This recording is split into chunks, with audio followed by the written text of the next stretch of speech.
Gracia gloriosa, por Jonathan Edwards. ¿Quién eres tú, oh gran monte? Delante de Zorobabel serás reducido a llanura. Él sacará la primera piedra con aclamaciones de gracia, gracia a ella. Zacarías 4:7. La misericordia de Dios es ese atributo del que nosotros, la raza caída, pecaminosa de Adán, estamos en gran necesidad. Y Dios se ha agradado, de acuerdo a nuestras necesidades, en manifestar más gloriosamente este atributo que cualquier otro. Las maravillas de la gracia divina son la mayor de todas las maravillas. Las maravillas del poder divino y sabiduría al hacer este mundo es maravilloso. Otras maravillas de su justicia en castigar el pecado es maravilloso. Muchas cosas maravillosas han sucedido desde la creación del mundo, pero nada semejante a las maravillas de la gracia. Gracia, gracia, es el sonido con el que el Evangelio toca.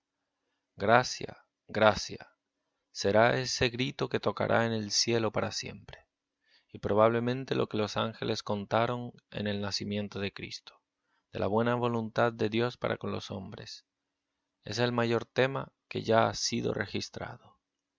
A fin de entender las palabras de nuestro texto, hemos de tomar nota que el alcance y diseño del capítulo es para confortar y animar a los hijos de Israel, vueltos de la cautividad de Babilonia, en la construcción de Jerusalén y el templo, quienes parecen estar muy descorazonados por causa de la oposición que enfrentaron con la obra y de la necesidad de la gloria externa del templo anterior a la cautividad, al punto que los sacerdotes y los levitas y los principales de los padres lloraron en voz alta mientras que el resto gritaba a la vista, como puedes ver en Esdras 3:12. Y muchos de los sacerdotes, de los levitas y de los jefes de casas paternas, ancianos que habían visto la casa primera, viendo echar los cimientos de esta casa, lloraban en alta voz, mientras muchos otros daban grandes gritos de alegría. Puedes ver un informe completo de sus grandes oposiciones y desánimos en el capítulo 4 y 5. Los profetas Ageo y Zacarías fueron enviados en esta ocasión para confortarlos bajo esos desánimos, al predecir las glorias del Evangelio que serán mostradas en esta casa posterior, que representará las glorias mucho más allá de las glorias del anterior, a pesar de que era hasta ahora excedida en lo que es externo. En Ageo 2:3-9. ¿Quién ha quedado entre vosotros que haya visto esta casa en su gloria primera, y cómo la veis ahora? ¿No es ella como nada delante de vuestros ojos? Pues ahora, Zorobabel, esfuérzate, dice Jehová, esfuérzate también, Josué, hijo de Josadac, sumo sacerdote, y cobrad ánimo, pues pueblo todo de la tierra, dice Jehová, y trabajad, porque yo estoy con vosotros, dice Jehová de los ejércitos, según el pacto que hice con vosotros cuando salisteis de Egipto. Así mi espíritu estará en medio de vosotros, no temáis, porque así dice Jehová de los ejércitos, de aquí a poco yo haré temblar los cielos, y la tierra, el mar y la tierra seca. Y haré temblar a todas las naciones, y vendrá el deseado de todas las naciones, y llenaré de gloria esta casa, ha dicho Jehová de los ejércitos. Mía es la plata, y mío es el oro, dice Jehová de los ejércitos. La gloria postrera de esta casa será mayor que la primera, ha dicho Jehová de los ejércitos, y daré paz en este lugar, dice Jehová de los ejércitos. Ve también en el capítulo 3 de este libro de Zacarías, en el versículo 8. Escucha pues ahora, Josué sumo sacerdote, tú y tus amigos que se sientan delante de ti, porque son varones simbólicos. He aquí yo traigo a mi siervo, el renuevo. Y se continúa en este mismo asunto en este capítulo, la misma gracia gloriosa del Evangelio, que era para ser manifestada por Cristo en este templo, particularmente en nuestro texto. ¿Quién eres tú, oh gran monte? Delante de Zorobabel serás reducido a llanura. Él sacará la primera piedra con aclamaciones de gracia, gracia a ella. La primera piedra es lo que enteramente corona y finaliza toda la obra, dando a entender que el Evangelio entero era para ser finalizado en la mera gracia. Esta piedra era para ser traída con gritos y regocijos, repetidos, a la gracia de Dios, dando a entender lo admirable y lo glorioso de esta gracia. Doctrina. La dispensación del Evangelio es finalizado total y enteramente en gracia libre y gloriosa. La gracia gloriosa brilla en toda parte de la gran obra de la redención. El cimiento es puesto en gracia, la superestructura es erigida en gracia, y todo es finalizado en gracia gloriosa. Si Adán hubiese permanecido y perseverado en obediencia, habría sido hecho feliz por mera recompensa y bondad, pues Dios no estaba obligado a recompensar a Adán por su perfecta obediencia, excepto por alianza.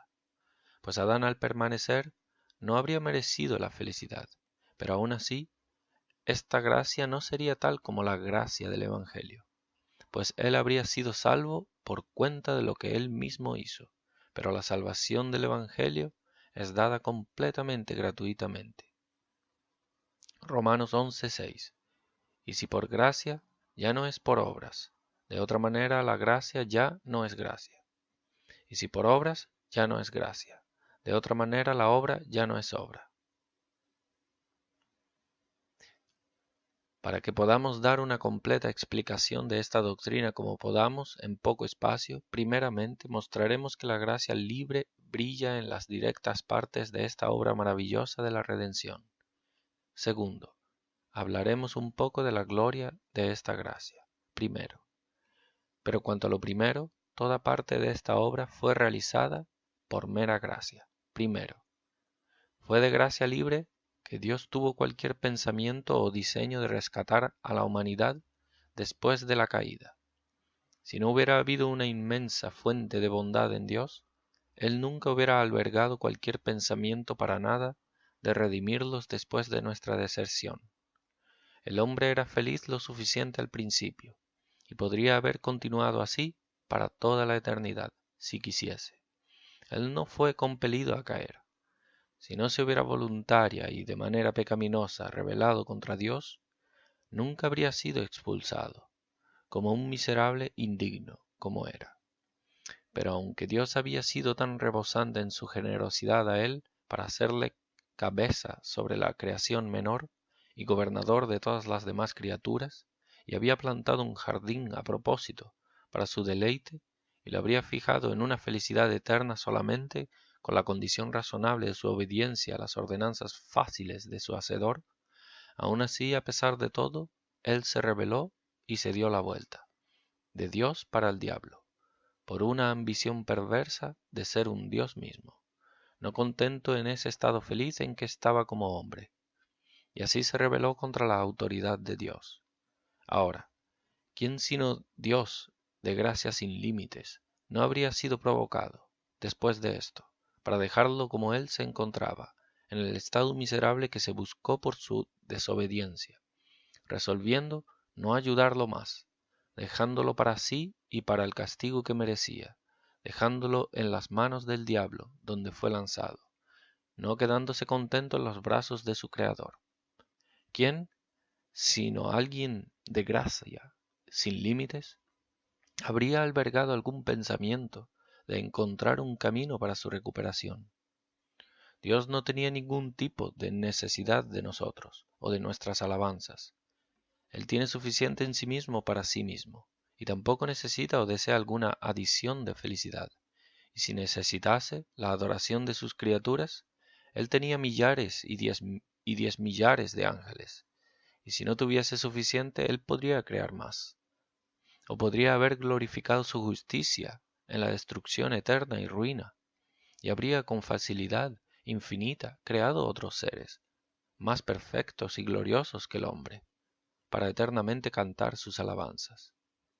Segundo, pero especialmente fue gracia rica y sin límites que Él dio su único Hijo para nuestra restauración.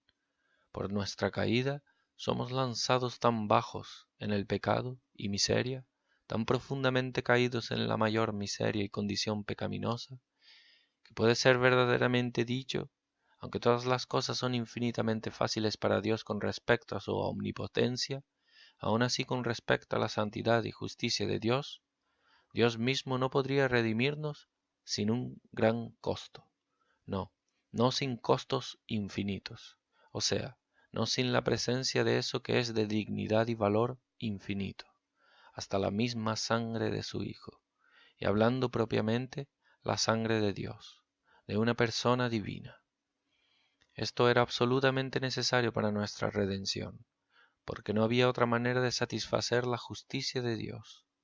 Cuando estábamos caídos, viene a ser esto: o debemos morir eternamente, o el Hijo de Dios debe derramar su sangre, o nosotros, o el único Hijo de Dios debe sufrir la ira de Dios, una de las dos cosas, o vermes miserables de la tierra, que lo han merecido, o el glorioso, amable, bello e inocente Hijo de Dios. La caída del hombre llevó a esto.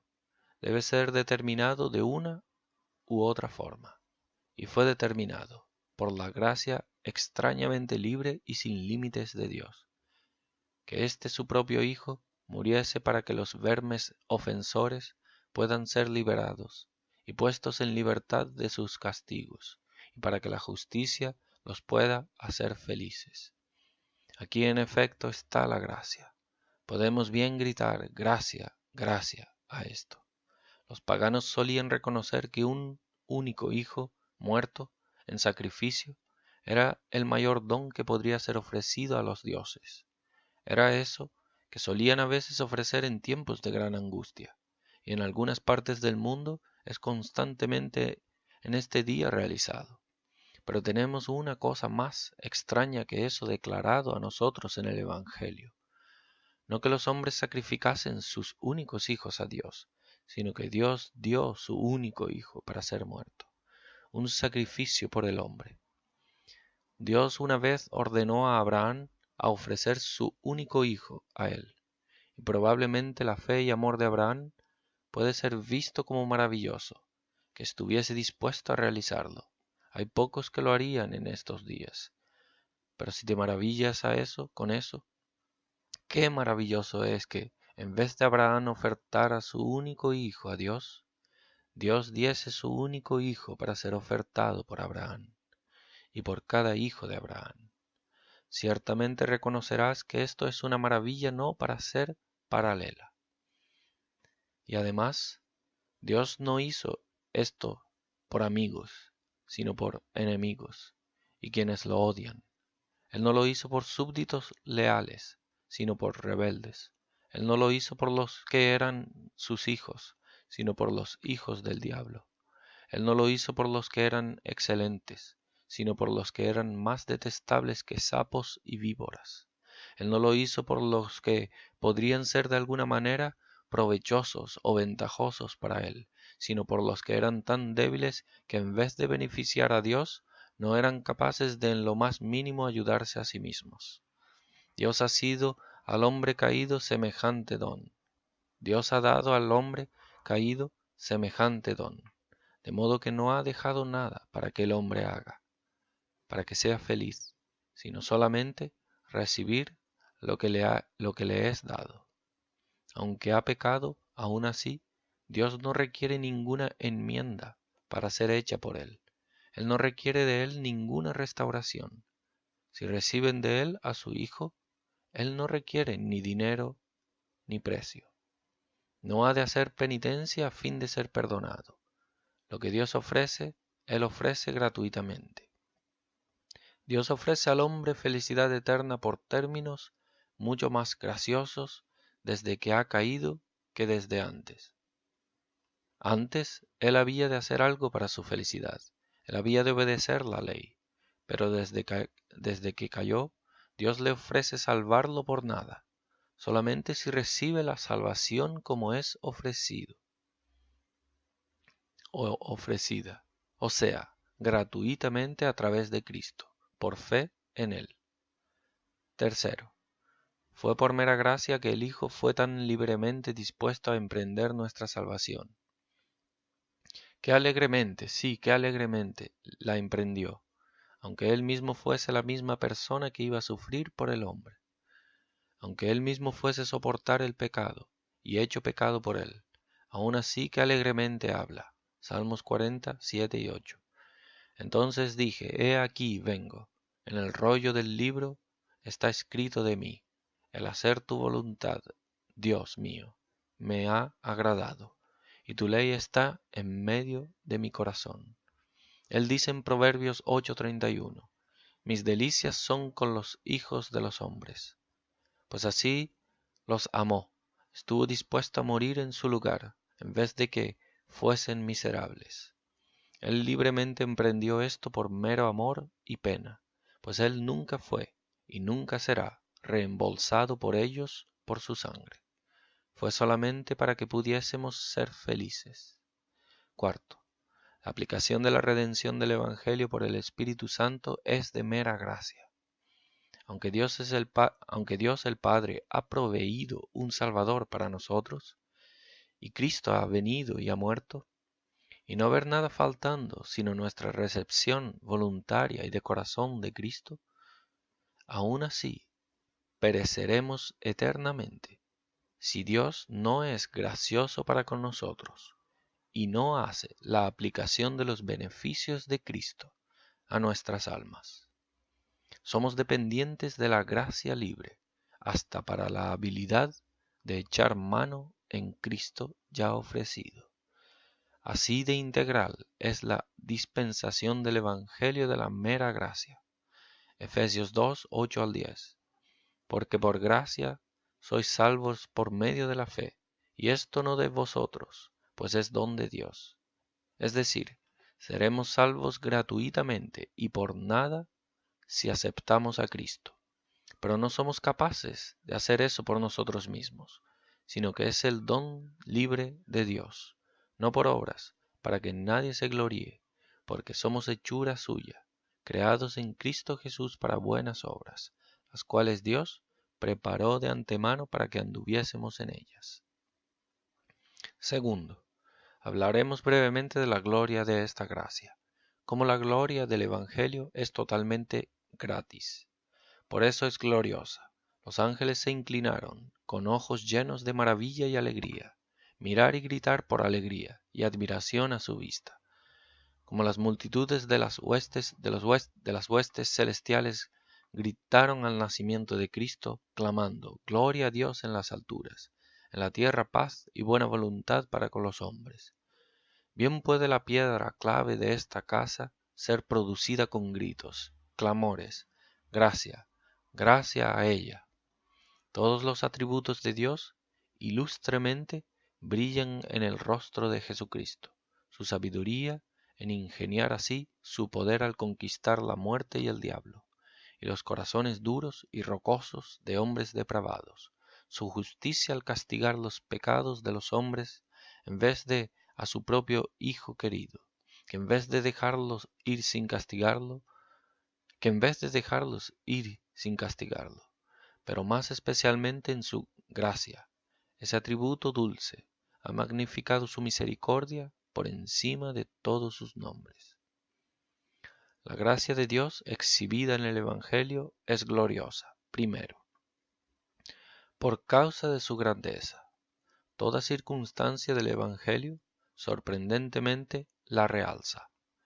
Veamos qué parte veremos suficiente para llenarnos, y a todos los ángeles en el cielo con admiración para siempre.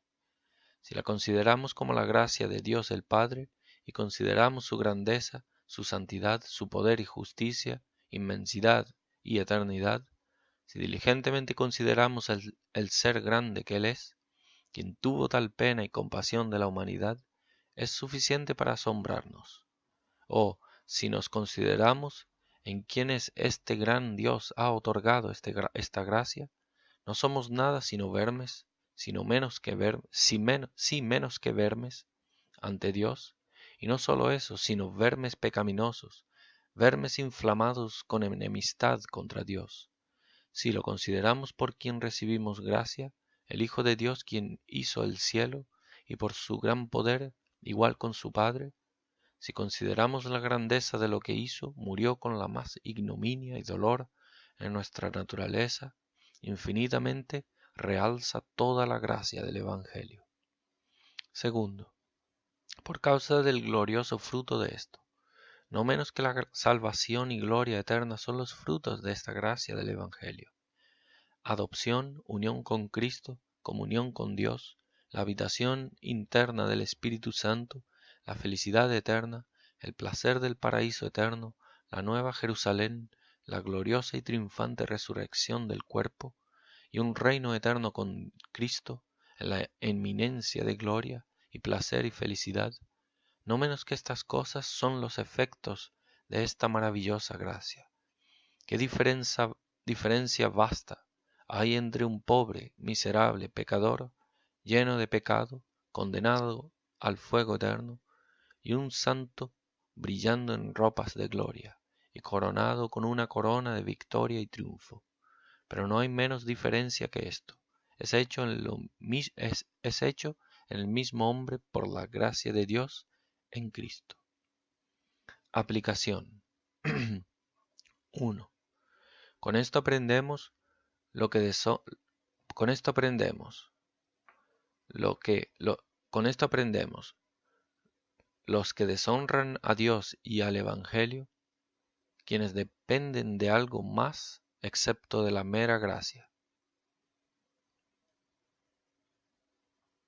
El Evangelio es una manifestación de la gloria de Dios mucho más gloriosa que jamás fue hecha para el hombre, y la gloria del Evangelio es gracia libre y mera misericordia. Ahora, los que no dependerán de esta gracia libre, ellos hacen lo que pueden para privarse del Evangelio de esta gloria, y manchan la gloria de Dios que brilla.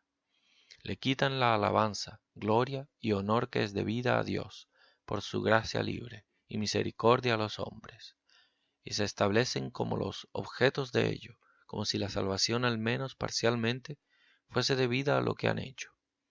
Esto debe ser muy provocador y altamente afrentador a Dios, que pecadores miserables, después de caer en tal estado miserable, que les es imposible ser salvos por cualquier otro medio que el de la pura gracia, y Dios es tan gloriosamente rico en su bondad como para ofertar esta gracia libre a ellos por pena hacia ellos.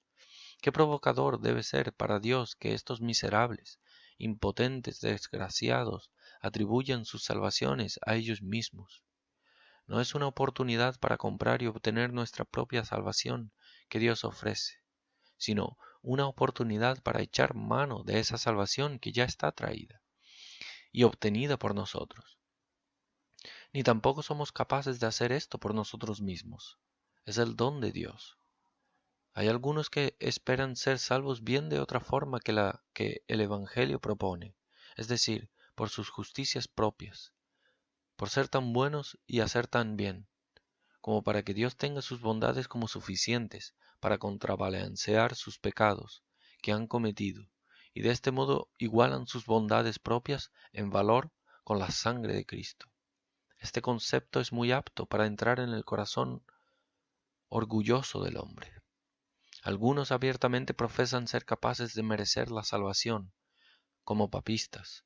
Otros mantienen que son capaces de prepararse y adecuarse para la salvación ya merecida, o al menos son capaces de hacer algo hacia ella de sí mismos. Y es para ser temido que muchos que no profesan abiertamente, o que sus justicias propias o sus fuerzas propias dependen bastante de esas dos cosas. Por esta doctrina, ¿cuánto deshonran a la gracia libre del Evangelio? Segundo, que todos sean exhortados a aceptar la gracia del Evangelio. Uno pensaría que no habría necesidad de tales exhortaciones como esta, pero por desgracia tal es la perversidad terrible y la ingratitud horrible del corazón del hombre que necesita abundante persuasión e imploración para aceptar la amabilidad de Dios cuando les es ofrecida. Lo tendremos como una ingratitud horrible en un pobre, necesitada criatura. Lo tendremos como una ingratitud horrible en una pobre, necesitada criatura, negar nuestra ayuda y amabilidad cuando nosotros, por mera pena a él, le ofrecemos aliviarle y ayudarle. Si ves a un hombre en extrema angustia y en una necesidad perecedera de ayudar y aliviar, y tú te pusieses con mucho labor y costo por compasión a él, para que sea aliviado, ¿cuánto aceptarás de él si orgullosamente y maliciosamente la negase y despreciase, en vez de darte gracias por ella? ¿No lo verías como algo muy ingrato, irrazonable, bajo? ¿Y por qué Dios no tiene el motivo 10.000 veces de verlo como bajo e ingrato, si negases su gloriosa gracia en el Evangelio que te ofrece? Cuando Dios vio a la humanidad en la condición más necesitada, en la mayor y extrema angustia, siendo expuesto al fuego del infierno y muerte eterna, de la cual era imposible que fuese liberado, o que fuese liberado por algún otro medio, Él tuvo pena y los trajo de las garras de la destrucción por su propia sangre. Ahora, qué gran ingratitud es que ellos nieguen tal gracia como esta.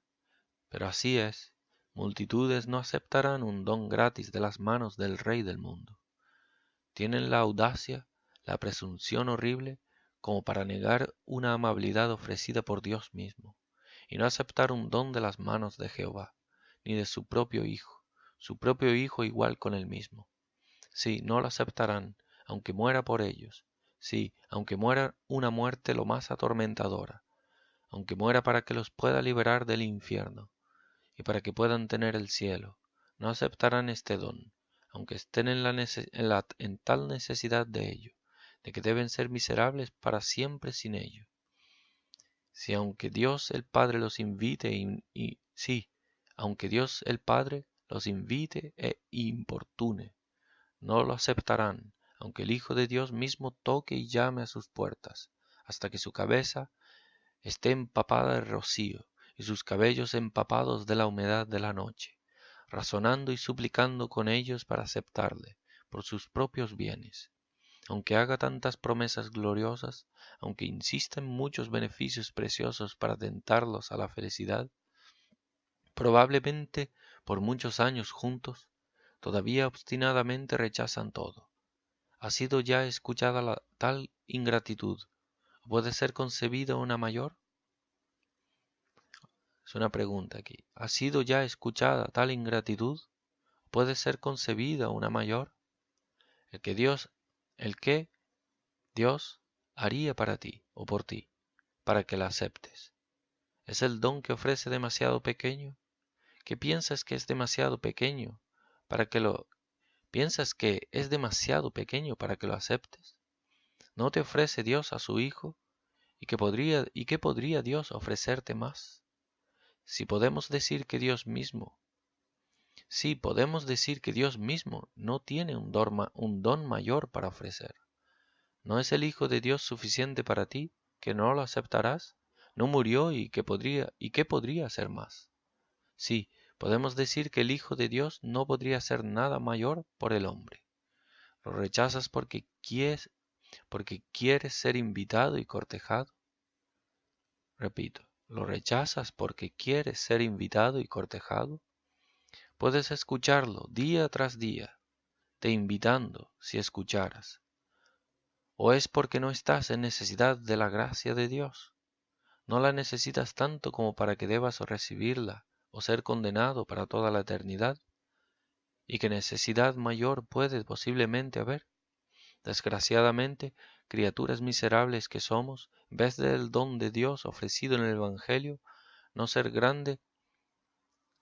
es grande lo suficiente para nosotros.